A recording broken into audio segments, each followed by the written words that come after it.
Welcome to Bridge the Atlantic. We're your hosts, Marcio Novelli. And Ross Barber. Today on the show, we have James Black, lead guitarist of Finger 11 with us. How's it going, buddy? It's going great. Yeah, it's going really good. Good. Thanks for joining us today on the show. Oh, I'm excited to be here. It's such a futuristic thing we're doing here. I know. It's like, it's not even radio, it's a podcast, and it's on a TV phone. It's very 2001.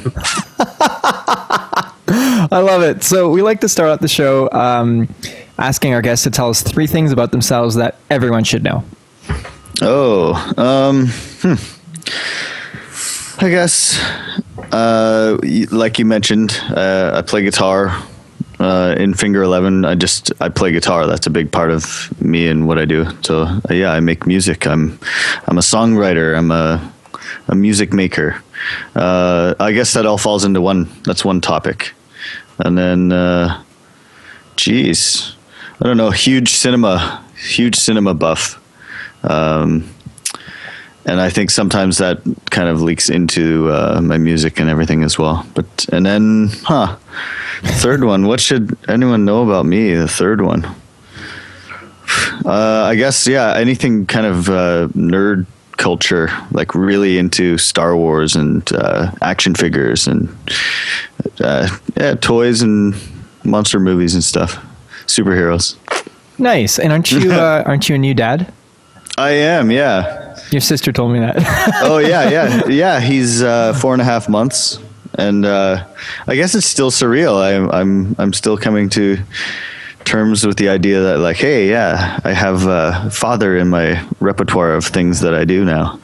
Well, congrats, man. Thank you. It's amazing. Like, he's the best little guy. It's been an incredible thing so far. I'd actually like to ask you, how has that worked into your world of being a musician, a full-time, professional musician? Now you have a child. Yeah, I guess it's still early days, and he's still young, and I've been fortunate enough that I haven't been on the road. We've been writing a record for a while and about to go away and record. So I've been lucky that the sort of music life has just coincidentally been on hold as this has been going on. So I can't imagine actually being away and doing the kind of touring that we used to do over this last 4 months. The things I would have missed. Absolutely, it's quite crazy. You've been touring for most of your life, pretty much. Yeah, I never really thought about how much touring I had done. That, of course, that would make a lasting impression on my life, and that explains a bit of why I'm a weirdo in a way, I guess. Well, speaking of touring, where would you say is the strangest place you've ever played? Wow. Okay, so we went to really, really northern Ontario. It was up in a natives reserve. There literally wasn't anything else to do up there. It was a surreal thing.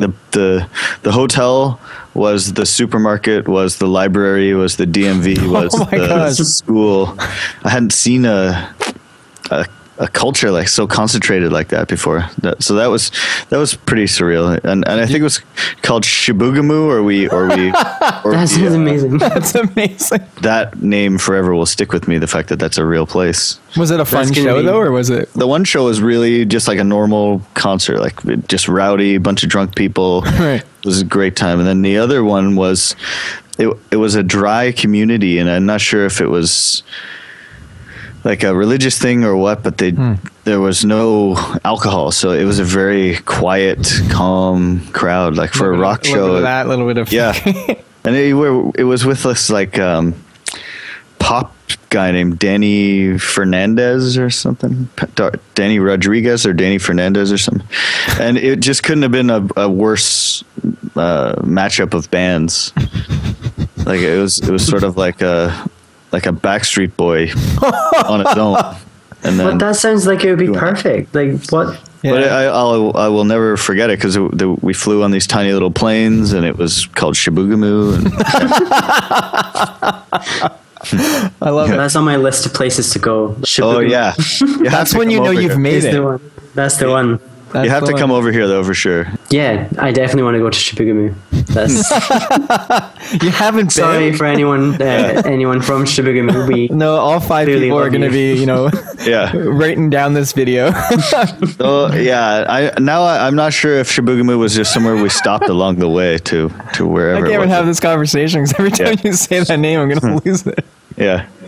Oh man! So you guys formed in '89, but not as Finger 11. Yeah, actually, for the first while, we never had a name. We picked a different one every time we went and played somewhere. So how did Rainbow Butt Monkeys stick? Yeah, that was just the one that we had when a few other people in the world noticed. We recorded some demos that eventually ended up winning a radio contest, and then we got a record deal, and all of a sudden there was a record on the shelves, and it was the Rainbow Butt Monkeys. We would dress up in costumes and jump around trying to be like the Red Hot Chili Peppers. And it's okay, Incubus did the same thing back in the day. Yeah, I think there was quite a slew of that kind of white boy funk rock alternative, trying to your best to be a suburban kid that's weird kind of rock. Once the beginning of writing the first Finger 11 record started, we just knew already. We're like, you know what, the name was a mistake on the last record. If the music, we had no complaints. We wanted to go to a better studio. We thought the artwork was great. Everything about the record was great, but the name of the band was just like, we can't be this for forever. And that was in '97 when you guys teamed up with Coalition Entertainment. You guys did your first record as Finger 11. And there was a huge change in sound as well. Yeah. And then I think in that same year, you guys also signed, it was actually next year, you guys signed to Wind Up, which no longer exists. But yeah, we had been on Polygram Records with the Rainbow Butt Monkeys. Mm-hmm. And actually Tip had come out on Polygram, and no kidding. I think the guy who signed us was fired maybe like a week after that record came out. Not because of that. I was going to say, Rainbow Butt Monkeys, you're fired. You're out of here. It was a big project merger, and they all assured us like, no, you're not getting dropped. You're not getting dropped. But do you guys want to meet for lunch with the head of A&R? And then the guy comes in and he's like, you're not getting dropped, but we're not going to work your record anymore. It's like, what? Sounds like we're getting dropped. But then we ended up with Wind Up that, like, as soon as they got involved, all of a sudden the Canadian labels were wanting to put it out. They were hearing, oh my God, you guys are on the American radio and stuff like that. And so we always felt a little bit of like, I don't know what's the word. Well, like your home base caught on. Just like second. we, like, not revenge, but like the fact that eventually the old label had to go like, oh, you know what? Yeah, we probably should have worked that record. That was, so. Well, maybe things wouldn't have turned out the way you did. Sorry, retribution is the word that I mean. But so, and in all of that, the blessing was that we ended up on Wind Up Records at the time when they were just kind of excited and figuring out what they were doing as a label. So your third album with Finger 11, you guys got gold status in the US and platinum status in Canada, and the big single from there was One Thing, which reached number 16 in the US Hot 100 chart in 2003. I was just sitting stoned under a tree, and all of a sudden, here's this little guitar lick. I'm going to go and record it really quick. And me and Scott had been away at this house. As I was laying it down, just like, oh, this little thing just came. He was like, oh, let me sit with this for a bit. And then the song, that was it. The song was done. We didn't think much of it. Everyone else had this reaction to the song One Thing out of all of them. Like, we didn't think much. We were like, oh, that's a little ditty that we did on the side. And that, I think, was the first time ever any song of ours just had that, like, instant. For friends that we played it for, they were like, oh, I want to hear that one again. Yeah, it's interesting how the songs that just kind of come out of nowhere and happen so quickly, there's something special about it. You didn't have to overthink it. It was all just completely natural. Well, the other time, I think the next time that happened was Paralyzer. And so it ended up being even bigger song. You guys won a Juno for that record. Them versus you versus me. I think when one thing, oh shit! I think when one thing happened, we thought that was very much a fluke, and we got all these opportunities to go and do like American Top 40 TV show with Hilary Duff and Rihanna and all this stuff, and it's surreal. Like, what the hell are we? Why us? What are we doing at this top 40 thing? And like, we're the only band that's actually playing their song. Everyone else is lip syncing. Wait.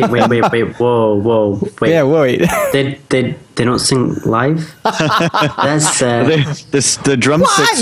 The drumsticks are like hollow plastic. Are you serious? We had a good laugh about it. That's so pathetic, man. I guess we had this thought, maybe it was only going to be a one-shot thing, and then out of nowhere, Paralyzer came, and it was like, okay, we get to do it again. We get to play rock guitar this time. Like we did a Miss America bikini portion of the show, playing Paralyzer. Like, wow, this is... We never thought, like, we thought while we were joking about the hollow drumsticks and the lip syncing at the Hilary Duff thing that was the extent of our exposure to this strange world. Right. It just kept going.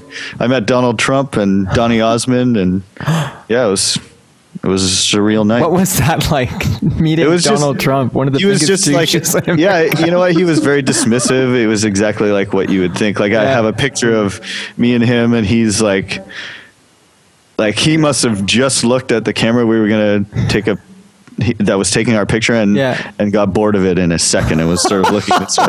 You have to send me the photo and I can overlay it here. Yeah. Yeah. You can do like the nice Ken Burns zoom effect on the picture. But yeah, but surreal things like that came out of a song that just also came out of nowhere. Like Paralyzer was a different story. It wasn't so simple as one thing, but the whole reason it exists, a buddy of mine, Chris, he was a photographer. Well, he was trying to be a photographer. And so we had said like, oh, well, we're jamming on Thursday. Why don't you come up to our jam space and just take some pictures? If you need something to take pictures of, maybe we can benefit from the pictures and you can benefit from taking some. So we went up there and we were jamming for some days. We would get like, it was a long trip up to the castle where we would rehearse. And some days by the time we got there, we were already sort of like bored of each other, and like we would start making music and go like, this is a shit day. Like we just commuted from Toronto to Burlington and drove up to Campbellville to jam, and like no mojo was coming.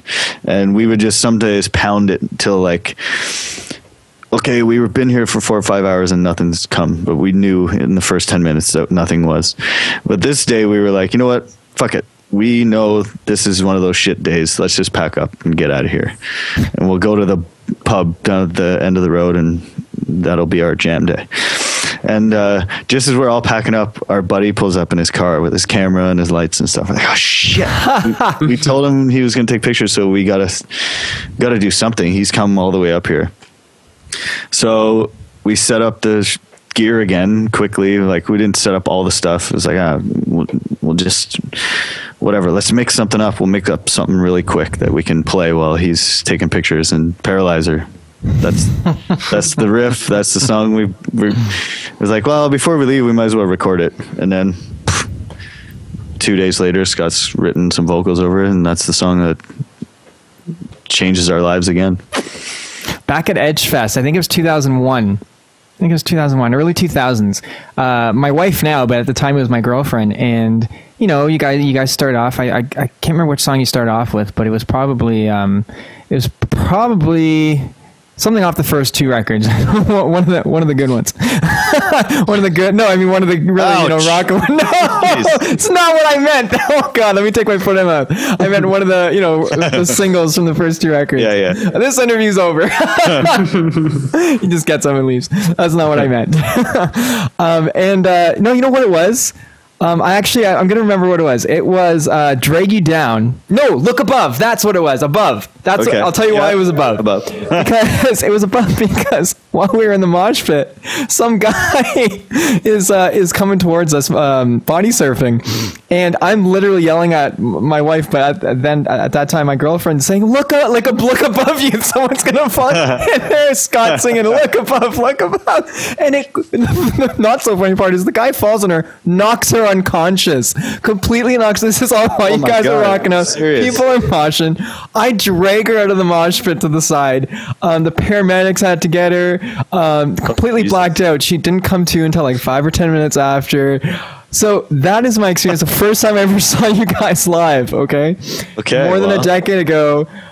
Above. And every time I hear that song, man, I'd laugh. You guys played Burlington. It was a free show. Friends.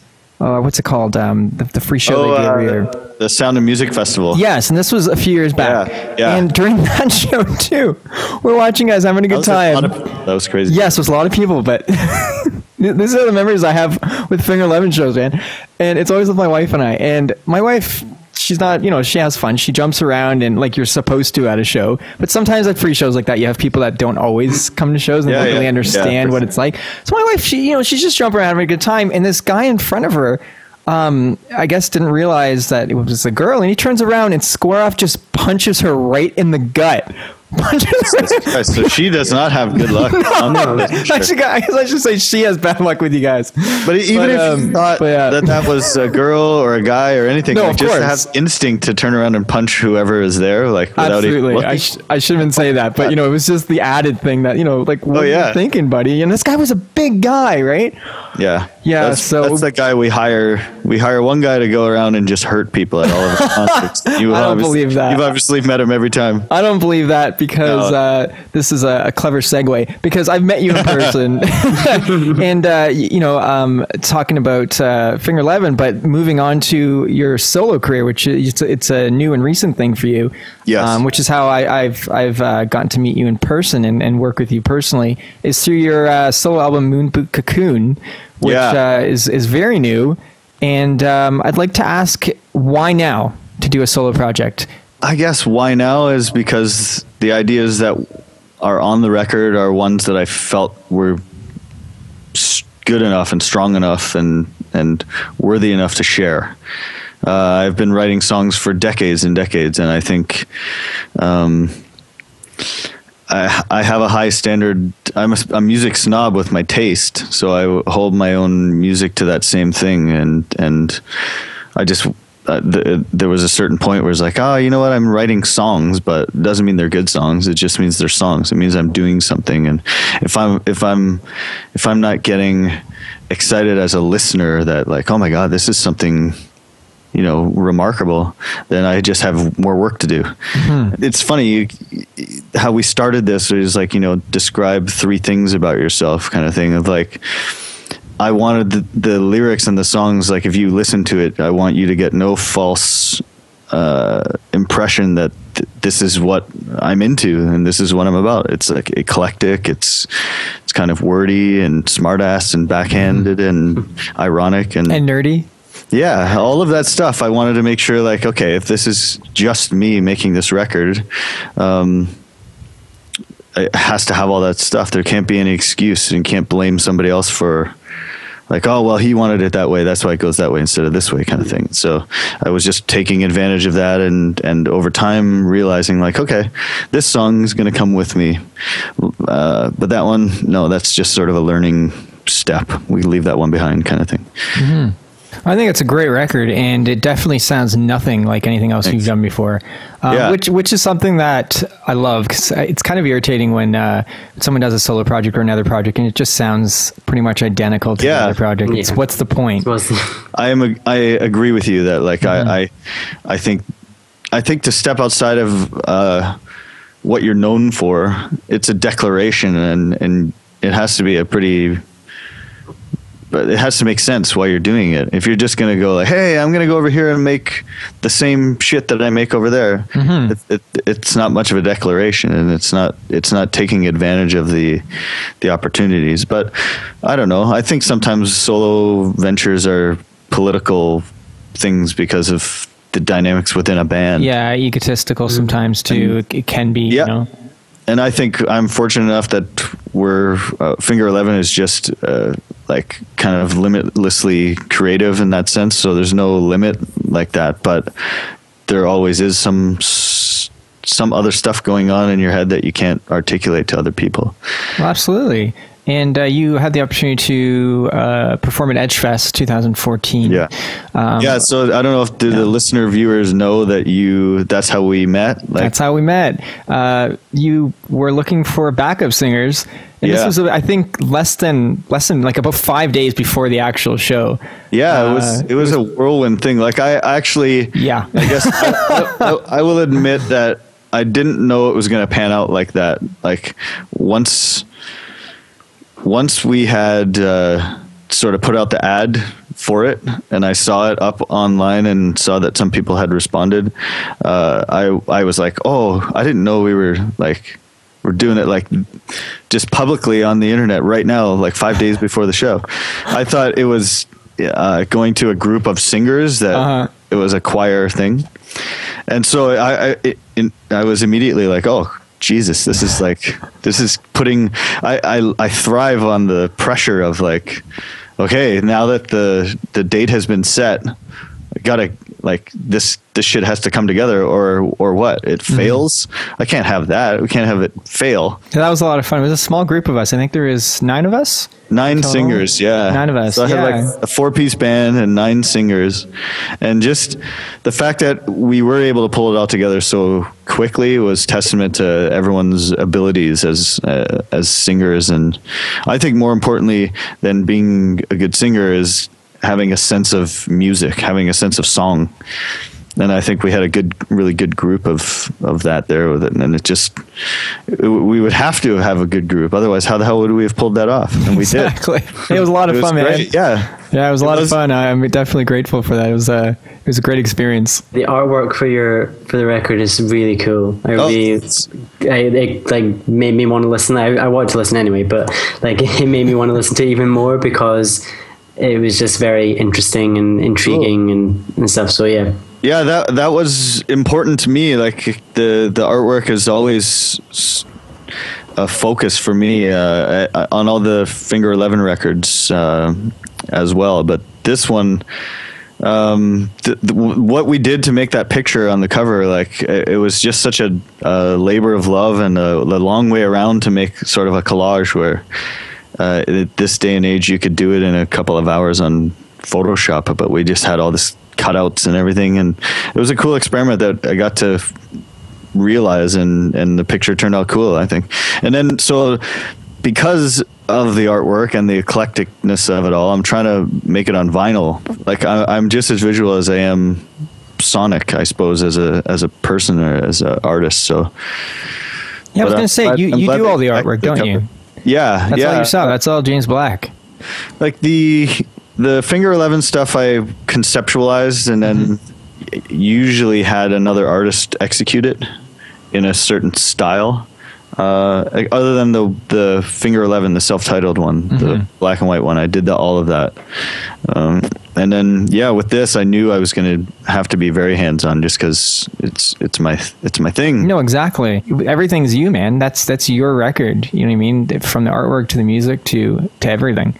Yeah, I think that's important to the reason why certain artists appear to be unique in history is that they were really hands-on about everything. Like David Bowie is one of those entities that, like, David Bowie is one of a kind, not only because he made unique music, but he presented himself uniquely. He was brilliant at the music business of it, even though being good at the music business isn't cool. You know, it's not a rock star thing to be, but he was brilliant at it. And every reason why a guy like him is preserved in everyone's mind as an eclectic and creative creature is because he he did it all. You know, he didn't hire the right people to be next to. He did it. So I'm inspired by those types of characters, and I think the only way to get at it is to stumble across it by just being yourself. And like if you have too much access to too much professional stuff, you can make too professional looking or sounding a product, and there's no fun in that. That's like Coca-Cola, and you know what I mean? It's absolutely, it's the mistakes that your limitations are sort of what give it that odd shape that makes it unique and you. And I think with this record, like being able to be playing most of the instruments and doing the artwork and everything, it's all wonky in the right way because it all comes from the same wonky head and some wonky hands. That's what I was just going to say. You played just about everything on it, which I think is important for a solo record. I always get confused when someone puts out a solo record and they did nothing but sing on it. It's not really a solo record. I mean, I think if you're like, if my goal was to like, I want to sing songs over jazz music, but I don't know how to play jazz music. Sure. Then I could see like, okay, I'm going to hire a jazz band and then I'm going to just do my shitty voice on top of it. But that's just not my agenda. It was I like pushing my abilities to as far as they can go, and not in the sense of like speed. Like as a guitar player, I want to be like Eddie Van Halen. I want to play 1,000 notes. It's more about how to approach it and stab at it in a different way, kind of thing. So working with a different producer, and as the guy, I was playing bass, guitar. I didn't play the drums, but all the other stuff. The interactions, all of a sudden, I'm playing the bass like, because I'm a guitar player, and now playing the guitar, interacting with this bass line that I played, I play the guitar differently and so it's a call and response thing, and being responsible for all the parts, you start to learn about the purpose of all of them. Like I've been a guitar player for my whole career, but the bass, like on this record, the bass is the main instrument, I'd say. And my mind has shifted to what the importance of the bass is over guitar. Guitar is like forever will be my love and my passion, but the bass can make the song a million different things. Even if the same guitar riff is the same guitar riff, the bass can make a song reggae or funky or sad or slow or fast, and the guitar can just be showing off over top of it. It's just, there's a way more power to the bass than I had realized until I was the guy doing it, and it was like, oh, okay, the power of the bass. Yeah, that's what I learned the most out of doing it all myself. Well, I really admire your hands-on approach on everything. Everything from playing just about everything on the record, obviously writing everything, doing the artwork and everything. This is something that I personally. That's kind of my approach and my what I aspire to do. So I definitely love seeing a guitarist from a band doing the solo project and not just doing a vanity solo project, doing a real project. You know what I mean? That is really, like you said, it really speaks of who James Black is. Yeah. You know, well, thank you. Yeah. I mean, I think that's the importance of why to do something like that. Exactly. And a lot of times why you're doing, like yourself or myself, like why you're doing it all is like no one else is going to do it. And if they are, they're not going to do it like the way you want it to be, right? Yeah, they're not going to care as much as you do. No, of course not. And it's just not going to have that little whatever. I don't know. That weirdness, I guess. Like I think weird in a good way, you know, personality. You can. I mean, I think there's a benefit with working with a band. You know what I mean? It's the best of all musicians and artists come together. But there's something also very special and just different about, you know, a good solo project too. So you nailed it. I think in a band, the chemistry is that thing that is weird and oblong and strange. Is that it's the chemistry that like only these people in this room together, they're all a little bit off because everyone's a little bit off, and that weirdness together fits and makes the band. But in modern rock, I think a lot of the technologies have allowed people to fix all the stuff that makes that dynamic chemistry. I think there's two things. Some of the modern bands don't have any chemistry. They're just like five guys who answered the ad in the paper and had the right haircut. And then the other ones the right clothes. Yeah. And the other ones they're really good bands, but they're just sort of over editing their records. It's always about preserving the weird and the wonky about it. Because that's what, I don't know, we all are a little bit weird and wonky, I guess. All right. James, are you ready for 20 questions? Sure, yeah. Coffee or tea? Coffee. Meat or veggies? Oh, man. It depends on the day, but I'll go meat. CD or vinyl? This has been a recent debate in my mind. I'll go with vinyl just because it's sort of cosmically feels like the right answer. Summer or winter? Winter. Acoustic or electric? Electric. Twitter or Facebook? Twitter. Melody or rhythm? See, I take that two ways. Like, what am I good at? What is my strong suit in that? Or what's the most important? Most important. Most important, I'd say, is rhythm. But I think I'm good at melody. Okay. Solo or band? Shit, that You may want to be careful. Yeah, I was with just this going to answer. say. Let the other guys hear this answer. You mean myself? What do I prefer? Yeah. I was thinking what you meant as a listener. It's like, well, I don't know, like some solo artists, some bands. I don't know. Like, we touched on it a lot in the interview, but I guess solo is like you get all the power, but the band, you feel like you're in a band. So I'll go with band just because it's not as lonely. Good answer. You guys will be together for much longer now. Well, no, it's a weird thing. It's that Jeez, we thought we would break up the band on here. God. With omnipotent power over your project when you're the solo artist, it's like you're the king in his lonely tower. Yes. And with a band, you're just like leaning on each other and you're kicking the ship left and right. Pros and cons to both, right? Yeah. Yeah. Indie or major? I guess indie. Studio or live? Live. The Simpsons or Futurama? Simpsons. Mac or PC? Mac. Poutine or pizza? I like poutine better than pizza, but I have pizza more than poutine. Okay, that's fair. And I don't know if that speaks to the convenience of pizza or if it means that I don't. What if you had poutine on pizza? I'm not passionate enough about my poutine. Anyway, sorry, what was the next one? That's okay. Hockey or baseball? Oh, God. I guess hockey. I told you. Baseball, I told you he'd say hockey, Russ. I know. Like you told me. I'm not much of a sports guy Neither am I at all. But baseball, I just find it so boring. Russ, that was you. None of it. I don't think anyone on here is into sports whatsoever. But I don't think so. I just looked up Canadian things. That's and what hockey he and did. lacrosse came up. He put hockey or lacrosse. And then Marcio like, said that no one watches lacrosse, and I was like, why don't you know what lacrosse is? I probably would have said lacrosse because what I have seen of it is very aggressive. Yeah, it is. You're using your stick as a weapon, and yeah, it seems quite a brutal sport. So I'd sounds probably like a go for normal that. day here in Glasgow. So I wouldn't want to watch that. Well, speaking of real masculinity, next question is Michael Jackson or Michael Bolton?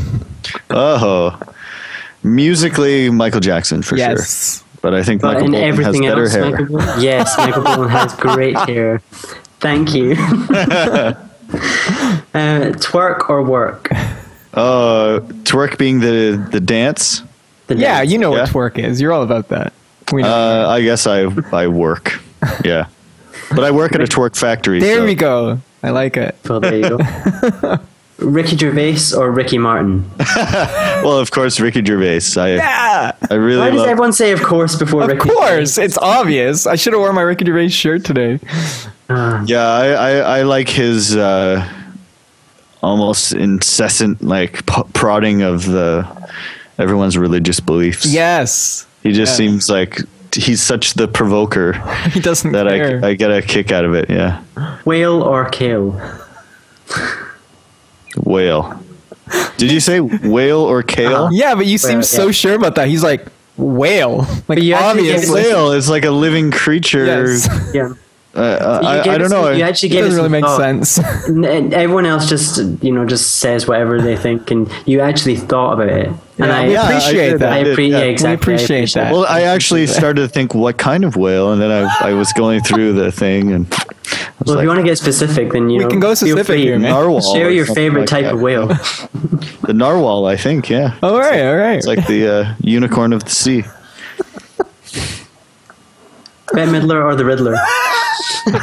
Just had to go back in. I like that one. For sure the Riddler, for sure.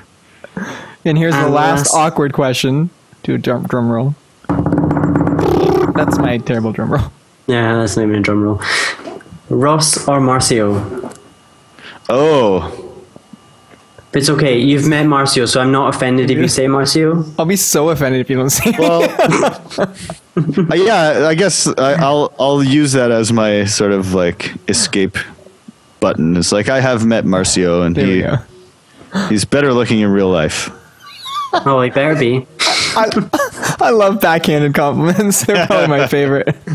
Oh man, James, what kind of advice would you give to any aspiring musician? A good part of it is luck. So faith that like you got to be doing it. I guess you got to be doing it as much as you can, because that's the only way that somebody just happens to see you and the right things fall into place. And I guess that goes for songwriting too. Like just to get at a place where you feel happy about the stuff that you're making, I think you just have to do it and do it and do it and make a bunch of crap that you burn and hope nobody ever sees or hears, but you had to go through it. So I think all across the board, like playing live, you only get better if you do it a bunch of times. And like how I started out, like we just happened to get noticed at a family restaurant roadhouse playing a jam night, and then from that we made a demo, and then we won a radio contest, we got a record deal, and blah blah blah, and now I'm doing this. Chibougamau. What's Yeah. it called? I should remember the name. Chibougamau. Yeah. Dang it. Yeah. Yeah. Then you And now I'm on this podcast. There we go. So, like, can you believe it? only way This is up. really All from- the epitome. This is the pinnacle. This is the pinnacle. That's what I'm looking for of your career. Yeah. This is all from playing at O'Toole's in Burlington, Ontario. It really is a very strange trajectory of things. Really. And you know what? The funniest thing, like, we were dedicated to a point. So we went and we did this jam night thinking, like, you know what, maybe for some reason someone will be at some shitty family restaurant in Burlington and notice us and we'll get a record deal. So one week we went down there and we met a guy from whose cousin worked at Sony Records or something like that. And he was like, oh, you should come back next Thursday and I'll try to bring my cousin. So we didn't know at the time a producer in town was sitting in another seat somewhere, and he was like, I'm going to call those guys on Monday. And so that's really the connection. But this other guy, this Sony Records guy, was like, okay, you guys come back next Thursday and I'll bring my cousin.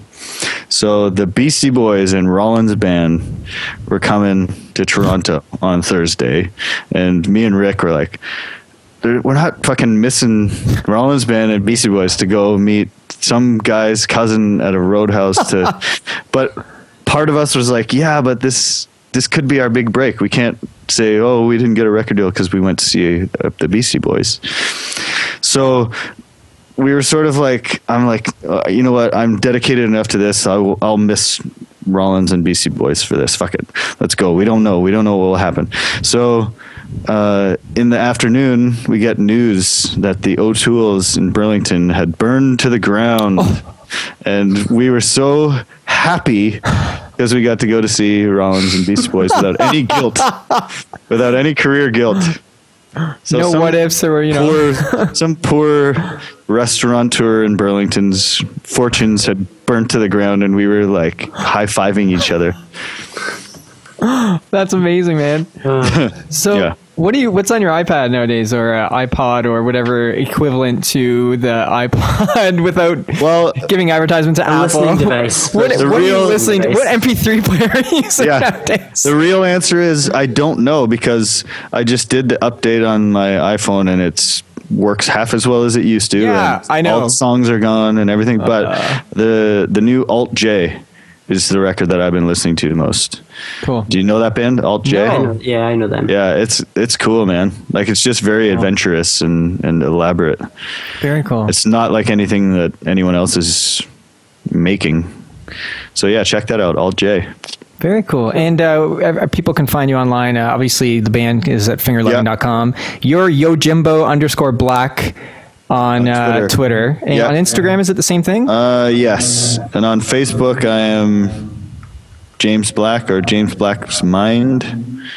Or something crazy. Yeah, it's James Black's Mind. There's jamesblack.ca is just my sort of like straight up website, Tumblr page. Base. Hey, James, this has been fantastic. It's been such a pleasure. Thanks so much for coming on here. Yeah. Please come again soon. Thanks for letting me talk endlessly. Hey, it's our pleasure, man.